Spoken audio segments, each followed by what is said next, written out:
de ouvirmos o Evangelho da graça de Deus. Bem-vindos os nossos irmãos aí no Facebook, bem-vindos também os nossos irmãos no YouTube. É sempre um motivo de muita alegria poder compartilhar da palavra da graça de Deus. Bom, o tema da nossa mensagem é os últimos tempos, ou fim dos dias, ou fim dos tempos, e a doutrina de demônios. Vamos ler o que disse o apóstolo Paulo a Timóteo. Capítulo 4, versículo 1, eu vou ler até o versículo de número 3. Ora, o Espírito afirma expressamente que nos últimos tempos alguns apostatarão da fé, por obedecerem a espíritos enganadores e à doutrina de demônios. Versículo de número 2, pela hipocrisia dos que falam mentira e que têm cauterizado a própria consciência. 3, que proíbem o casamento. Olha o que é uma doutrina de demônio, hein? Diz que proíbem o casamento e exigem a abstinência de alimentos. Abstinência de alimento é jejum. Que proíbe a abstinência de alimentos que Deus criou para serem recebidos com ações de graça pelos fiéis e por quantos conhecem plenamente a verdade. É conhecer a verdade plenamente. Vamos fazer uma breve confissão. Senhor e Cristo, obrigado por esta oportunidade ímpar que o Senhor nos concede a nós, meros mortais, para fazer mortais na carne, porque no Espírito somos eternos, para fazer uso de mais uma porção da Tua santa palavra. Creio e recebo que as mentes de Cristo estão ativadas, que nós vamos extrair o conhecimento pleno do Teu Evangelho e sairemos daqui edificados. Para isso, eu te peço que Tu me uses, porque eu vou usar a Tua palavra. Meus amados irmãos, eu tenho falado reiteradas vezes no meu sermão que esta Bíblia, ela não foi escrita hoje.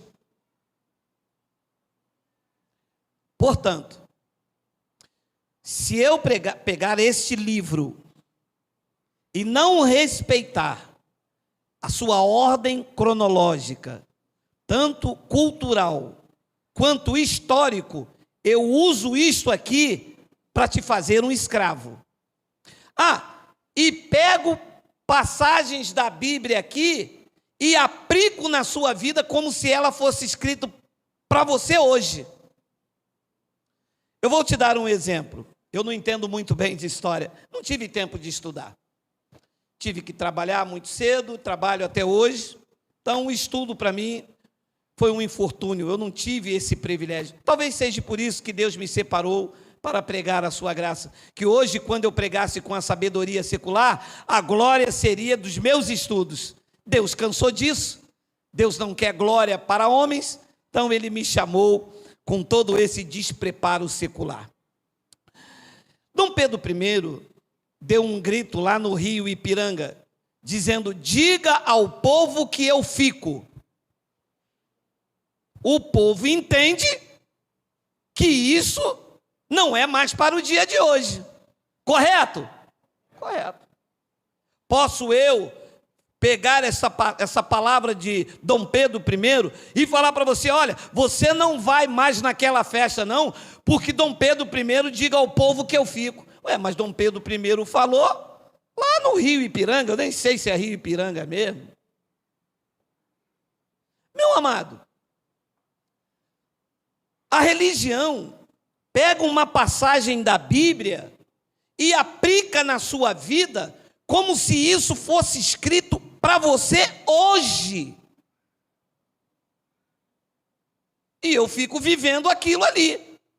Ora, Se você me traz aqui uma palavra e diz, diga ao povo que eu fico, aí eu chego aqui e digo para vocês, olha, meu irmão, está escrito para dizer ao povo que eu fico. Mas essa palavra se aplica em mim em quê? Então nós estamos revelando ao povo inteligente, que tem a mente de Cristo, aprendendo a ler a Bíblia no seu contexto cronológico, tanto cultural como histórico. A Bíblia foi escrita debaixo de uma cultura. Então tem que se respeitar isto. Nenhum brasileiro escreveu a Bíblia. A última carta da Bíblia, o último livro da Bíblia, foi escrito por João. De lá para cá, a carta escrita está nos nossos corações. Esta carta de Paulo, ela foi escrita em uma data. Esta carta de Paulo, ela não foi escrita hoje. Ela não foi um jornal, aqui no Rio, Jornal Extra, que saiu essa notícia enquanto nós dormíamos, e quando nós acordamos, deparamos com isso aqui. Porque está escrito, ora, o Espírito afirma expressamente que nos últimos tempos. Então, é comum você pegar um crente manipulado. O que é um crente manipulado? É um crente da religião evangélica que não respeita a ordem cultural histórica da Bíblia e pega todas as passagens da Bíblia e futuriza, coloca como se aquilo fosse escrito hoje e se obedece aquilo ali. Você está entendendo? Ora, meu amado, como é que eu vou pegar um jornal de semana passada e mandar você ler hoje como se isso fosse uma notícia para você?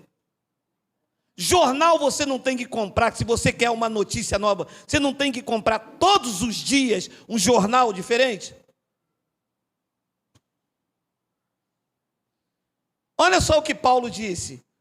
Ora, o Espírito afirma expressamente que nos últimos tempos. Então é comum, quando você pega um crente manipulado pela religião evangélica, quando eles ouvem você falar que o batismo não é mais nas águas e que o batismo é na cruz, como eles nunca leram esta passagem, sabe o que eles falam? Bem que a Bíblia disse que nos últimos dias ia aparecer doutrina de demônio. Está escrito isso? Está. Mas os últimos dias são hoje? Claro que não. Paulo escreveu isso no ano 64. Nós estamos em 2019. Então, que últimos dias ou os últimos tempos eram esses? Eram os últimos dias em que Paulo, Timóteo e os obreiros estavam vivendo. Então, é bom entender que quando Paulo diz aos últimos tempos ou últimos dias, ele não se refere ao fim do mundo, ele não se refere ao fim da humanidade. Quando ele diz últimos dias, ele se refere ao fim da geração deles, ao fim do aion, ao fim daquele tempo lá que estava se aproximando. Os últimos tempos, ou o fim dos séculos, ou ainda em algumas tradições os últimos dias, não está relacionado ao fim da humanidade, e sim ao fim de uma geração que estava por vir, como disse Jesus de Nazaré. Mateus capítulo 24, versículo 34 diz isso. Olha aqui, em verdade vos digo que não passará esta geração sem que tudo isso aconteça. Esta geração, eu posso falar que é esta, ou é aquela em que Jesus estava vivendo lá no ano 30? Aquela. Então, aquela geração ia se findar. Todos os acontecimentos relacionados a Mateus 24, do versículo 1 até todo esse capítulo, Jesus disse: tudo isto que eu estou falando, já pregamos sobre isso, e tudo isso que eu estou falando vai acontecer com esta, a geração que ele está vivo e os apóstolos também. Então, entender isto aqui, a colocação verbal, o tempo em que se está pregando isso, faz você ter um entendimento tão claro do Evangelho. Lucas capítulo 11, versículo 49 ao 51, olha lá o que diz: por isso, também disse a sabedoria de Deus: enviar-lhe-ei profetas e apóstolos, e algum deles matarão e a outros perseguirão, para que desta geração se peçam conta do sangue dos profetas, que derramado desde a fundação do mundo. Desta geração é qual? Da geração que vive Geraldo e os senhores, ou da geração que viveu Jesus de Nazaré e os apóstolos, incluindo Paulo? Aquela geração. Então ele disse: para que desta geração se peçam conta do sangue dos apóstolos, derramado desde a fundação do mundo. 51. Desde o sangue de Abel até o de Zacarias, que foi assassinado entre o altar e a casa de Deus, sim, eu vos afirmo, contas serão pedidas a esta geração. Então, a geração que Jesus de Nazaré estava vivendo era a mesma geração que Paulo estava vivendo. Era a mesma geração que Timóteo estava vivendo. Não é a mesma geração que eu vivo e que você vive. Porque eles, quando leem isso aqui, dizem: Jesus disse que não passará esta geração. Aí lê esta como se esta fosse hoje, como se isso fosse escrito hoje. Se isso fosse escrito hoje, aí seria pedido a esta. Mas isso foi escrito no ano 30, mais ou menos 30 ou 31, ele morreu com 33. Então, quando Paulo disse os últimos dias, Paulo está se referindo aos dias daquela geração. Então, os cristãos do primeiro século estavam vivendo essa expectativa aqui, de que Jesus ia vir com juízo e iria pedir conta desde Abel até os que viveram naquela geração, iria ser pedido conta. Então, na verdade, eles estavam vivendo os últimos dias. Quando é que começou a contagem dos últimos dias? Do ministério de Jesus, aos 30 anos, até a queda do templo, que deu-se no ano 70. Uma geração dura 40 anos, quer dizer que do ministério de Jesus até a queda do templo, todas aquelas pessoas que viveram nesse intervalo estavam vivendo os últimos dias, porque a geração ia ter fim na queda do templo. Então Paulo diz em Romanos 13, versículo 11 e 12: e digo isso a vós outros que conheceis o tempo. Ele está falando comigo e com você, ou está falando com a igreja de Roma, lá no ano que a carta foi escrita? Com eles. E digo isto a vós outros que conheceis o tempo: já é hora de vos despertardes do sono, porque a nossa salvação está agora mais perto do que quando no princípio cremos. Parou aqui. Ué, Jesus já havia ressuscitado, morreu na cruz e ressuscitou, e eles não estavam salvos ainda? Porque a nossa salvação está agora mais perto do que quando cremos? Então os discípulos não estavam salvos? Paulo também não estava salvo? E aí? Como que se diz isso? Se Jesus já tinha morrido e ressuscitado, já é graça de Deus. Epístola aos Romanos. É porque estava falando da salvação decorrente do juízo que aconteceria dentro daquela geração. Depois ele diz no versículo de número 12: vai alta a noite e vem chegando o dia, ou vai demorar 2000 anos? Paulo disse: o dia já vem chegando. Agora, vem chegando ou vai demorar esse dia da vingança, do juízo que iria acontecer sobre aquela geração. Paulo disse: vai alta a noite e vem chegando o dia. Deixemos, pois, as obras das trevas e revistamos-nos da luz. Depois ele diz então em 1 Coríntios 10:11: estas coisas lhe sobrevieram como exemplo e foram escritas para advertência nossa, diz nós outros, sobre quem os fins dos séculos têm. Nos dias de Paulo, lá, o fim dos séculos tinha chegado ou não? Tinha. Então, eles estavam vivendo os últimos dias. Hebreus capítulo 9, versículo de número 26. Ora, neste caso seria necessário que ele tivesse sofrido muitas vezes desde a fundação do mundo. Agora, porém, ao se cumprir os tempos, o tempo lá em Hebreus tinha se cumprido ou não? Eles então estavam vivendo os últimos tempos. Compreende? Como que eu posso pegar essa passagem aqui e ler como se ela fosse escrita hoje? Se esta carta foi escrita no ano 64 a 67, no ano 70 iria fechar aquela geração. Uma geração dura 40 anos, do ministério de Jesus, a sua ressurreição, a queda do templo. Consumou-se então o fim dos tempos, o fim dos séculos, o fim de uma era, o fim do aion. Se cumpriu com a queda do templo, como Jesus prometeu no capítulo 24 de Mateus. Ora, neste caso, seria necessário que ele tivesse sofrido muitas vezes, desde a fundação do mundo. Ano 64 foi escrita esta carta. Agora, porém, ao se cumprires o tempo. Os últimos tempos que Paulo falou com Timóteo se cumpriu quando? Lá naquela época.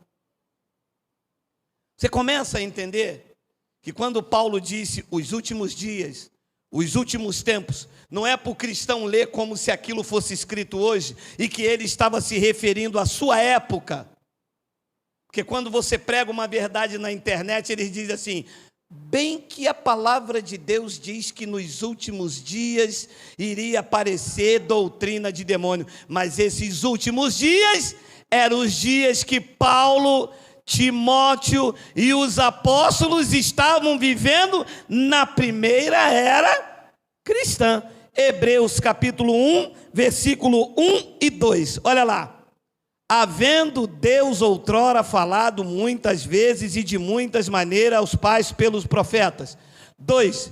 Nestes últimos dias. Os últimos dias é hoje ou é quando esta carta foi escrita no ano 64? Diz lá, vamos ler para os crentes que pegam a Bíblia e lê como se ela fosse escrita hoje. Nesses últimos dias é quando? É hoje ou quando esta carta foi escrita no ano 64? Já se passaram 1900 e poucos anos.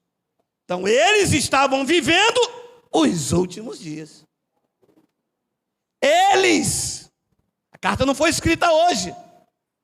Isso não foi escrito hoje de manhã. Isso não é um noticiário do William Bonner. Isso é uma carta que foi escrita no ano 64, na primeira era cristã. O século já estava se findando. Os últimos dias que Paulo falou com Timóteo não tem nada a ver trazer para a igreja hoje. Os últimos dias eram que eles estavam vivendo. Eles estavam vivendo os últimos dias. Nestes últimos dias, nos falou pelo Filho, a quem constituiu o herdeiro de todas as coisas, pelo qual também fez o universo. Hebreus capítulo 10, versículo 25. Não deixemos de congregar-nos, como é costume de alguns. Antes, façamos admoestações, tanto mais quando vedes que o dia se aproxima. Quando? É hoje que está escrito, porque eles leem isso aqui como isso aqui saiu uma notícia hoje. Que dia era esse que se aproximava? O dia da vingança, o dia do juízo, o dia que Jesus falou em Mateus 24. Esse dia, escrito no ano 64, estava se aproximando ou está demorando mais de 2000 anos? Se Paulo, eu estou te mostrando uma relação de passagem que ele está atestando que eles estavam vivendo os últimos dias. E que dia era esse que estava se aproximando? Qual eram os últimos dias? Lucas, capítulo de número 21, versículo 20 ao 24.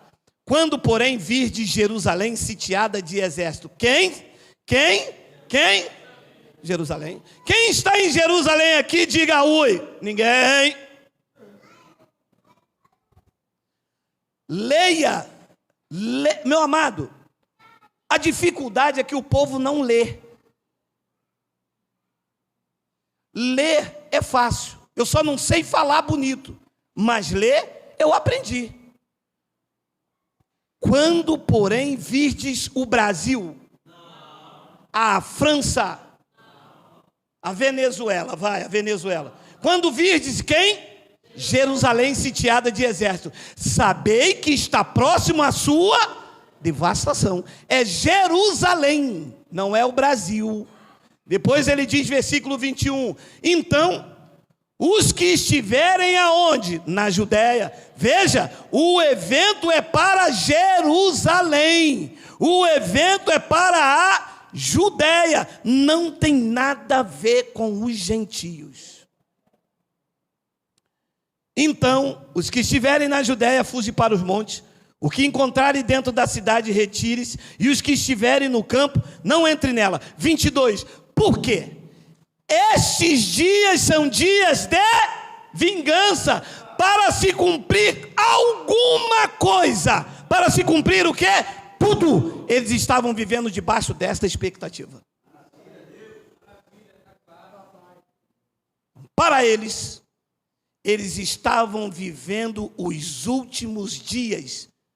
Porque como Jesus prometeu em Mateus 24 e 30, que não passaria daquela geração, a cada ano eles diziam, a vingança vai chegar, o dia do juízo vai chegar, o dia da vingança do Senhor está chegando. 51, 53, 60, 64. Paulo escreveu Hebreus no ano 64 e Paulo disse, o dia se aproxima. Quando escreveu Hebreus capítulo 1, versículo 1, Paulo disse, a nós nos falou nesses últimos dias. Que dia era esse? O dia da vingança que estava se aproximando. E depois então ele diz no versículo de número 23, ai das que estiverem grávidas e daqui amamentarem naquele dia, dentro daquela geração, porque haverá grande aflição na terra e ira contra quem? Contra quem? Que povo era esse? Jerusalém. Aqui que os pastores lindos, maravilhosos, pegam esta passagem e dizem, olha, contra este povo. Ué, mas ele está falando contra Jerusalém. Contra este povo aqui, ele está apontando para o povo que está lá em frente dele. Amado, me perdoe. A carta não está sendo escrita hoje aqui no Brasil, não está sendo o edital de Bolsonaro. A carta está sendo escrita por Lucas, lá na primeira era cristã. Este povo aqui não é este povo aqui é o povo judeu. Depois então ele diz no versículo de número 24, cairão a fio da espada, serão levados cativo para todas as nações, e até que o tempo dos gentios se completem, quem? Jerusalém será pisada por eles, que era o cenário aonde estava se vivendo isso aí. Então, se eu pego isso, trago para o dia de hoje, você está esperando alguém invadir Jerusalém? Numa guerra de Gog e Magog, que vão invadir Jerusalém, que o anticristo vai entrar, e tudo isso já aconteceu, porque ele disse, isto acontecerá naquela geração. Paulo disse a Timóteo, estamos vivendo os últimos dias. Então, Pedro também entendeu o que eram os últimos dias. 2 de Pedro, capítulo 3, versículo 1 e 4. Olha lá. Amados, esta é agora a segunda epístola que vos escrevo. Em ambos, procuro despertar com lembranças a vossa mente esclarecida. 2. Para que vos recordeis da palavra que anteriormente foram dita pelos santos profetas, bem como o mandamento do Senhor e Salvador, e ensinado pelos vossos apóstolos. 3. Tem 3? Tendo em conta, antes de tudo, que nos últimos dias, os últimos dias era quando? No tempo que eles estão vivendo lá em Jerusalém, esperando o dia do juízo. Correto? Correto. Então, naqueles últimos dias, como dava o ano 50, a vingança e o juízo não acontecia. Como dava 52, não acontecia, começaram a escarnecer. Começaram a falar, cadê a vinda? Cadê o juízo? Ano 54, ele não apareceu.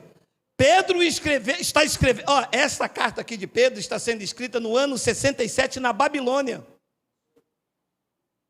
Olha, quando ele falou aquilo em Lucas, era o ano 30 alguma coisa, 31. Tinha passado já 30 anos e a vingança não chegava.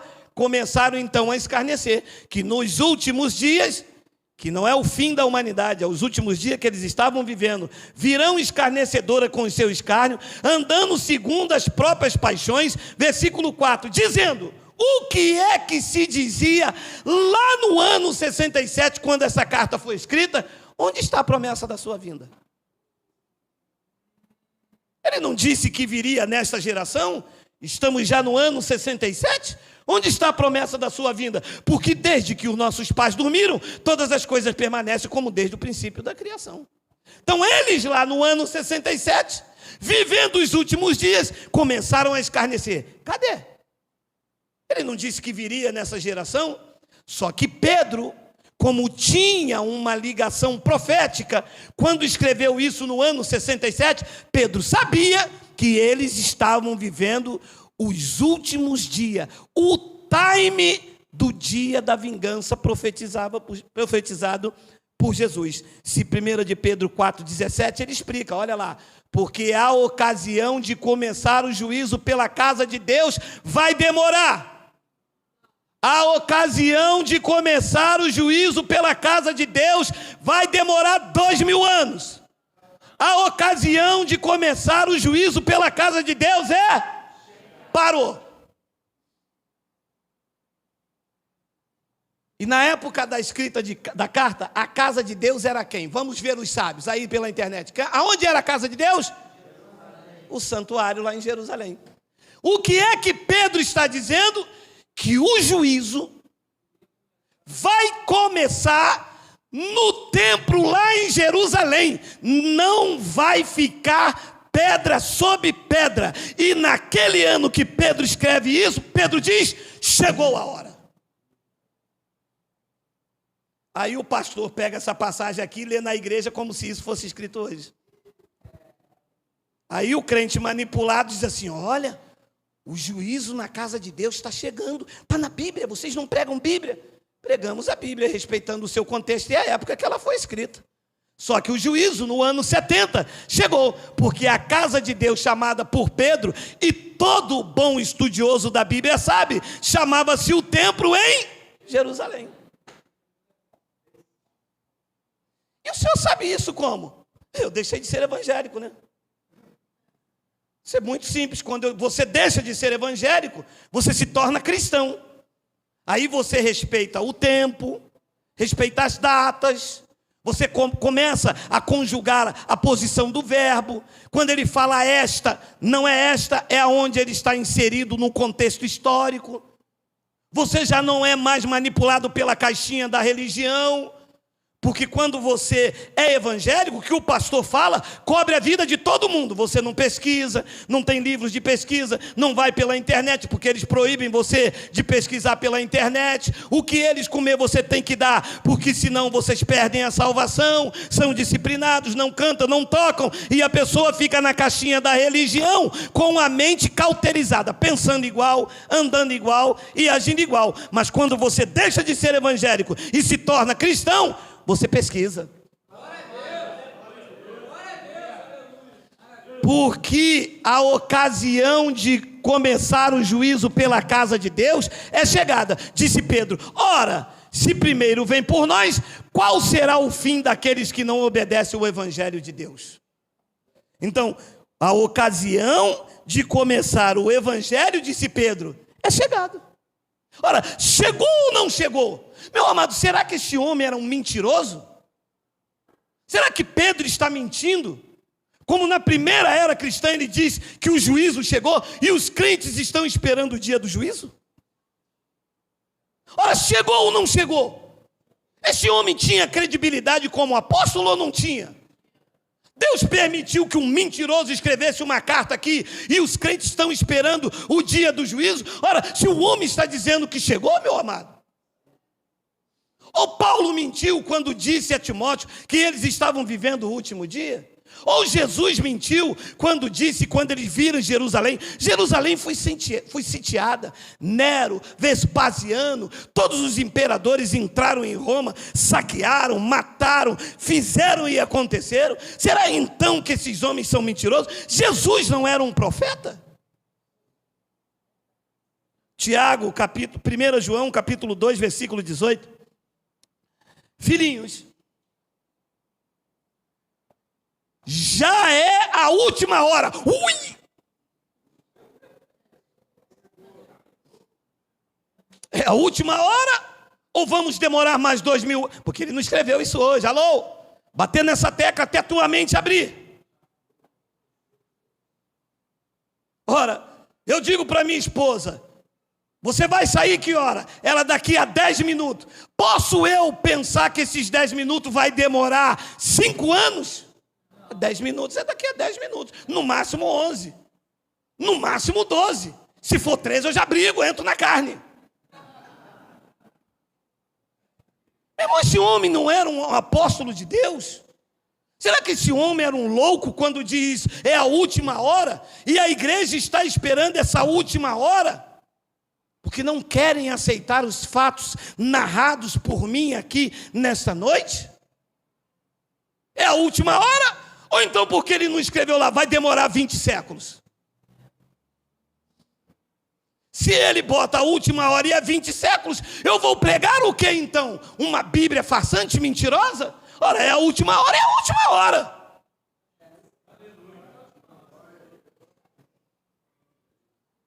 Filhinhos, já é a última hora. E como ouviste que vem o anticristo? Quer dizer que naquela época o anticristo já estava lá. Eles estão esperando o anticristo vir. João disse, nessa última hora já vem o anticristo. Também agora, muitos anticristos tem ou não tem? Tem. Eles estão dizendo assim, o anticristo está aí, o nome dele é Geraldo.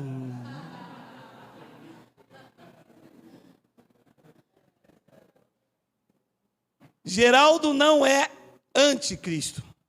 Geraldo é a favor de Cristo. Esta palavra anticristo quer dizer quem é contra Cristo. A palavra antiterrorismo é quem combate o terrorismo.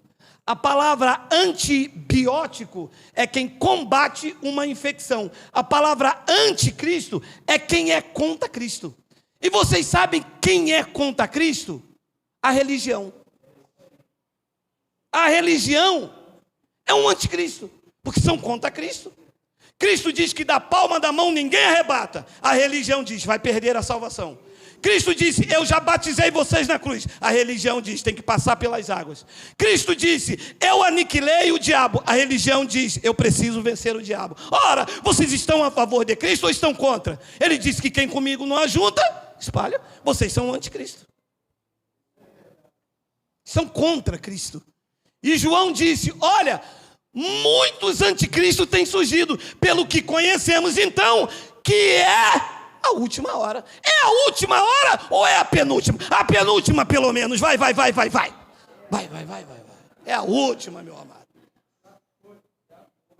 Estava chegando a hora. Os apóstolos que tinham uma ligação, estava ardendo no coração deles, estava sabendo que a profecia de Jesus de Nazaré, que daquela geração não ia passar, estava ardendo. Cartas sendo escritas no ano 58, 60, 61, 67. Paulo estava anunciando, filhinhos, irmãos, é a última hora. Nesses últimos dias, Pedro disse, a hora do julgamento pela casa de Deus chegou. João disse, estamos na última hora. E Tiago, você vê que todos eles estavam dizendo a mesma coisa. Tiago, capítulo 5, versículo 7 ao 9. Olha aí. Sede, pois, irmãos, pacientes até a vinda do Senhor. Eis que o lavrador aguarda com paciência o precioso fruto da terra, até receber as primeiras e as últimas chuvas. 8. Sede vós também pacientes e fortalecei o vosso coração, pois a vinda do Senhor vai demorar 2000 anos. É o quê?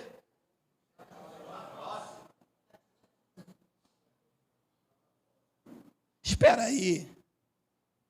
Vocês querem me fazer acreditar na Bíblia? Sério? Quer dizer que esta carta, escrita há mais de 1900 anos, está dizendo que a vinda do Senhor naquela época não existia Brasil, não existia os Estados Unidos, e a vinda estava próxima. E que Pedro disse, o juízo já chegou.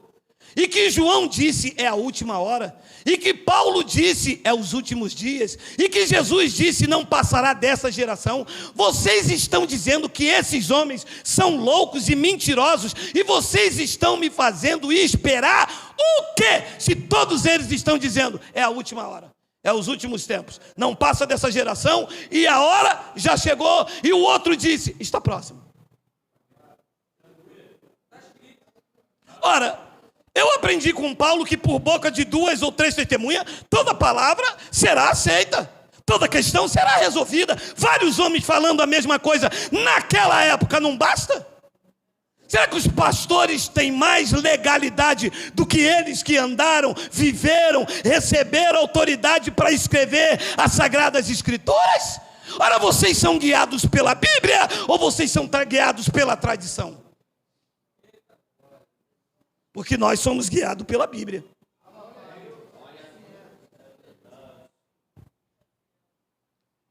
Apocalipse, capítulo 1, versículo... Apocalipse. Capítulo 1, versículo 1. Revelação de Jesus Cristo, que Deus lhe deu para mostrar aos seus servos as coisas que vão demorar mais de 2... Grifa aqui, meu amado. Grifa aqui, meu amado. A hora chegou. Revelação, Apocalipse, capítulo 1, versículo 1. A carta mais antiga da Bíblia. A revelação de Jesus Cristo que Deus lhe deu para mostrar aos seus servos as coisas que em breve devem acontecer. Devem ou não devem? Diga, aconteceu. Porque se é em breve. João disse, é a última hora. Pedro disse, é chegado. Paulo disse, os últimos dias. E eu vou contra essa enxurrada de palavras para agradar a religião, para agradar a denominação, para agradar o meu pastor. Eu vou contra as palavras da Bíblia. E que ele, enviando por intermédio do seu anjo, notificou o seu servo João. 2. O qual atestou a palavra de Deus e o testemunho de Jesus Cristo quanto a tudo o que viu. 3. Bem-aventurado aqueles que leem e aqueles que ouvem a palavra da profecia e guardam as coisas nela escritas, porque o tempo está ou não está? Está.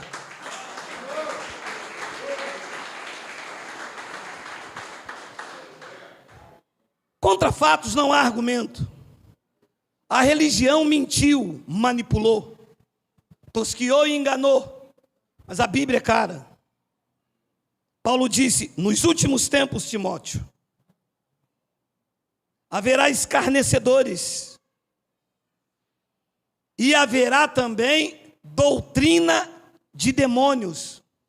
O que é que estava acontecendo nesse período aqui, da crucificação até o dia da vingança que se deu no ano 70? Neste período, a expectativa era muito grande. Todas as evidências mostravam para aquilo que Jesus falou. E começaram então a haver escarnecedores. Muitas pessoas venderam suas propriedades. Foi um sussurro. Roma invadiu Jerusalém. houve perseguição a começar do ano 66, e os primeiros cristãos da era cristã, do século, lá do primeiro século, sofreram, foram humilhados, presos, mortos, decapitados. Pedro foi crucificado de cabeça para baixo. Paulo foi decapitado em Roma por Nero. Todos eles foram mártires, porque eram dias cruéis de perseguição, e começaram então se levantar falsos profetas, se levantar pessoas dizendo: eu sou o Cristo, para benefícios, para tomar dinheiro das pessoas. Jesus, em Mateus 24, advertiu dizendo: se alguém falar, ei-lo ali, ou se ele está lá, não vá. Por quê? Começaram a chegar os aproveitadores, e no meio desses aproveitadores se levantou uns abençoados, pervertendo a fé de alguns. As pessoas estavam vivendo na grande expectativa de ver o juízo de Deus sobre Israel, o sangue do justo Abel ser requerido, e começaram então a entrar os manipuladores da fé, como Paulo mesmo explica em 2 de Timóteo, capítulo 2, versículo 16. Olha lá: evita igualmente os falatórios inúteis e profanos, pois os que deles usam passarão impiedade ainda maior. Paulo está escrevendo esta carta a Timóteo no ano 66 e 67. Está dentro do contexto dos dias que estavam próximos. Nesses dias começaram a se levantar falatórios inúteis. Então Paulo diz no versículo de número 17: além disso, a linguagem deles corrói, como câncer, entre os quais se inclui Himeneu e Fileto. 18. Estes se desviaram da verdade, asseverando que a ressurreição já se realizou, e estão pervertendo a fé de alguns. Preste atenção: no ano 66 e 67 da era cristã, o juízo, o dia estava chegando. Não tinha chegado ainda. O que é que Himeneu e Fileto estavam fazendo? Tirando a esperança do povo, dizendo: ele já veio, você já ressuscitou, ele já ressuscitou. Não vai haver juízo. Só que isto aqui, antes do ano 70, era uma palavra que corroía. Depois do ano 70, não é mais, porque o juízo aconteceu na queda do templo.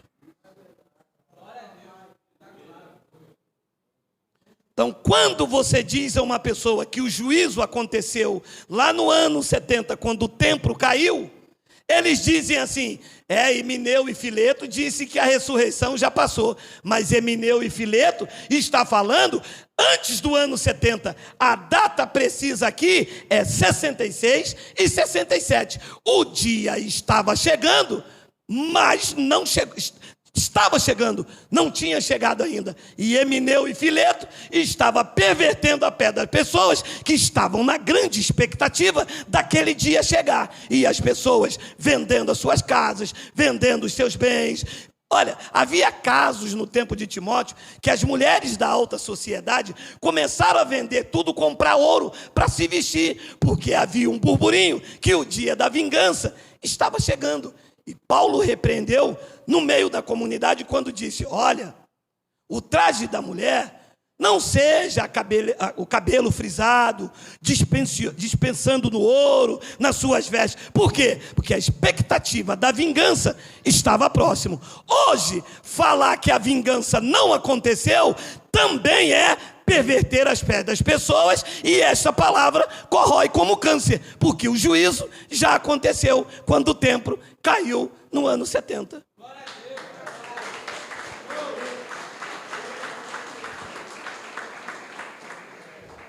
Então, no ano 70, o templo caiu, Cristo reivindicou os espíritos dos eleitos. Antes desse juízo, quando alguém morria, ele ficava numa morte adiana, no Hades, preso. Cristo veio, reivindicou os espíritos de todos os que viviam naquela época presente. Todos foram tomados para Deus. A palavra arrebatado é tomados para Deus, estavam presos no túmulo, os espíritos dormiam e Cristo reivindicou os espíritos dos eleitos e tomou para ele.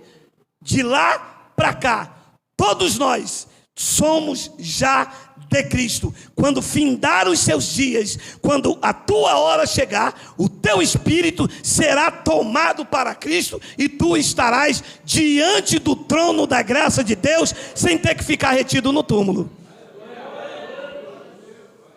E por que as pessoas não querem aceitar isso? Porque isto te deixa numa expectativa de que ele ainda vai voltar, e se você não estiver dentro da igreja, você fica. E usam a parábola das virgens.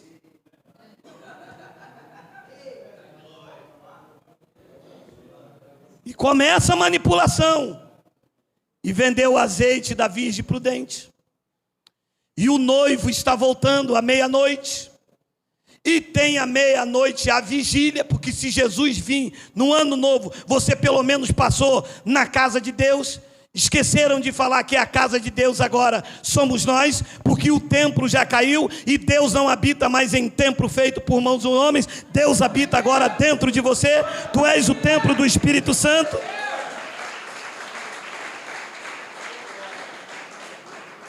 Hoje,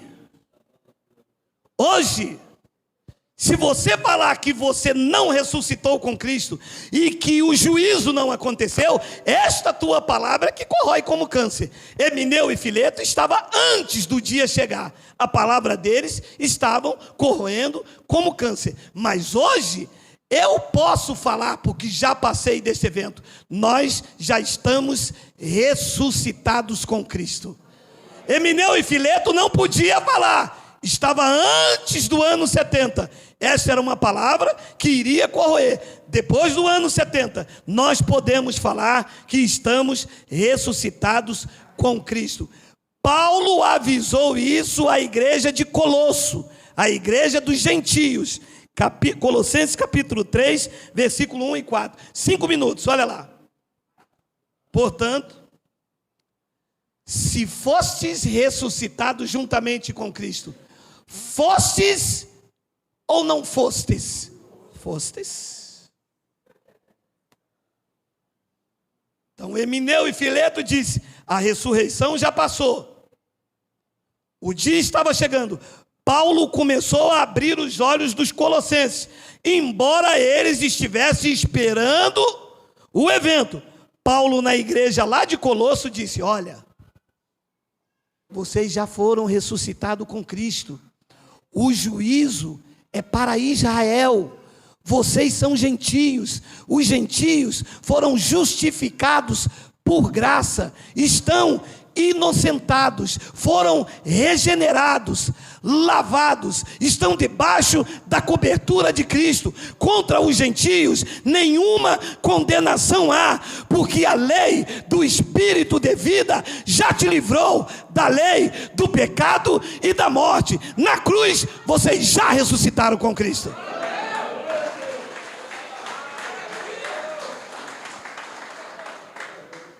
Portanto, se fostes ressuscitado com Cristo, buscai as coisas que são lá do alto, onde Cristo vive, assentado à direita de Deus. 2, pensai nas coisas lá do alto, e não nas que são aqui da terra. 3, porque morreste, e a vossa vida está oculta no Exu. Não, você acredita nisso, meu irmão? Não, você acredita que a tua vida está oculta em Cristo, está oculta juntamente com Cristo em Deus? Você crê nestas palavras aqui? Diga: Abba, Pai. Nada pode contra vocês.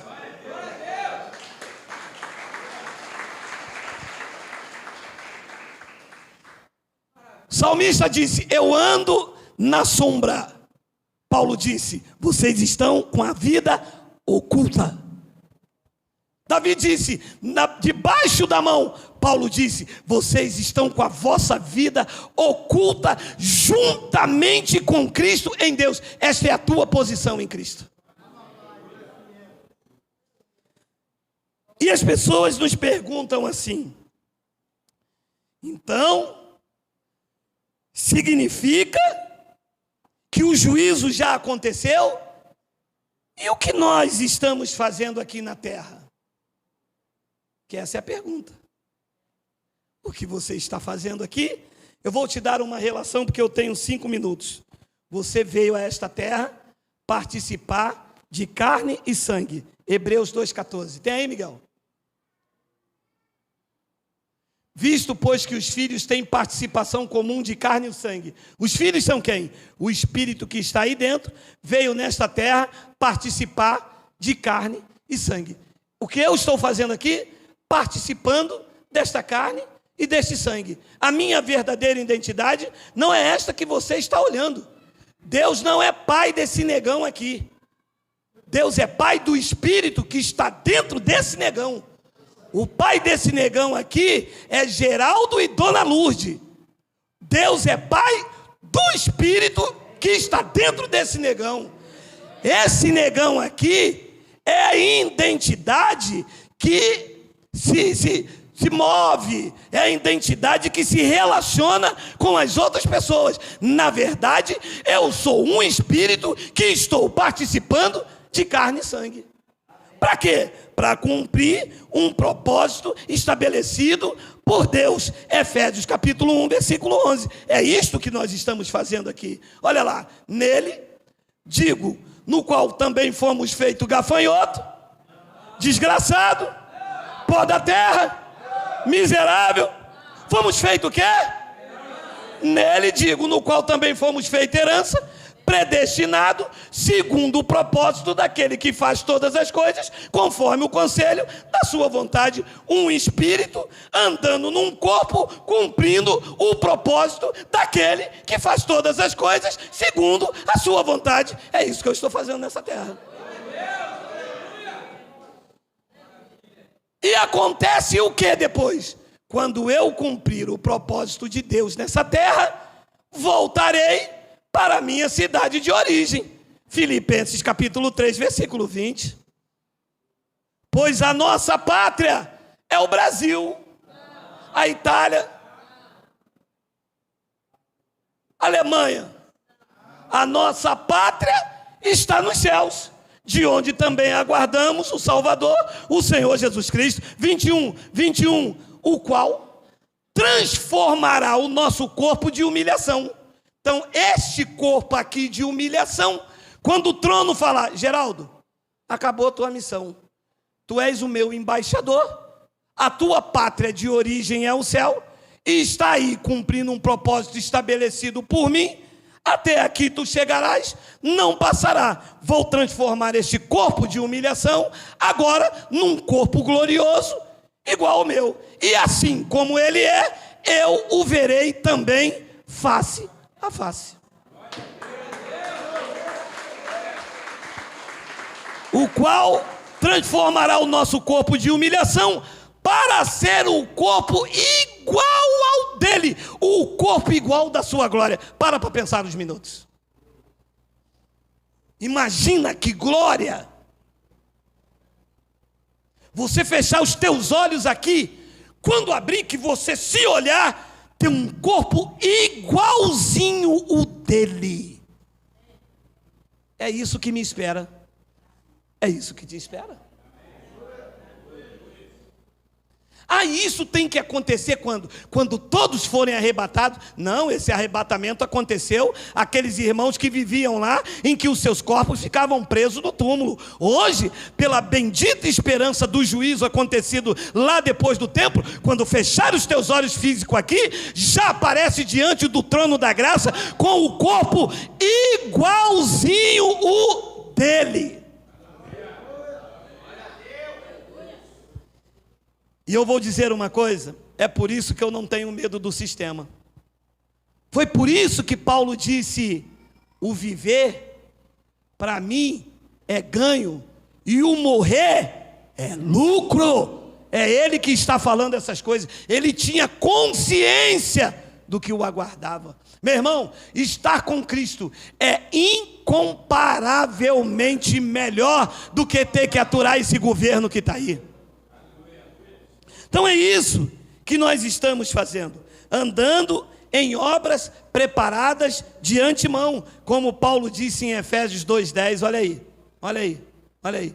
Pois somos feitura dele, criados em Cristo Jesus para boas obras, as quais Deus de antemão preparou para que andássemos nela. Nós não estamos aqui por acaso. Por acaso nós andávamos na religião, buscando Deus quando Ele estava dentro da gente, pagando um preço que Ele já tinha pago, fazendo um sacrifício que Ele não recebe. Então, andar por acaso era andar na religião. Em graça, estamos andando num caminho que Ele preparou, obras preparadas por Ele de antemão. É isso que nós estamos fazendo aqui. E vou finalizar com vocês dizendo o seguinte: se você entender isto, você salta de alegria. Cada um dos senhores, espíritos revestidos de carne, estão nesta terra em uma missão diplomática. Estão aqui enviados por Deus. Você sabe o que é uma missão diplomática? É que quando a embaixada do Brasil manda você ir para os Estados Unidos, você vai numa missão diplomática. Deus fez cada um de vocês embaixadores e embaixatriz de Cristo. Estão nesta terra com uma missão diplomática. Está lá em 2 de Coríntios, capítulo 5, versículo de número 20. Olha aí. 2 de Coríntios 5, 20, tem? Se não tiver, eu leio ali. De sorte. De sorte. Olha, segura aí. Nenhum sistema nunca me apresentou esta palavra. Por onde eu andei, eu só ouvi falar que eu era miserável, que eu era um pó da terra, me chamaram de gafanhoto, me chamaram de tudo. Que na verdade eu não era nada daquilo que eles falavam, eu era na boca suja deles. A verdade é que a nossa missão, o povo da graça de Deus, está nessa terra com uma missão diplomática. Diz que de sorte que somos embaixadores em nome de Cristo. Os homens embaixadores e as mulheres embaixatriz. Posso ouvir um Abba Pai? Abba Pai.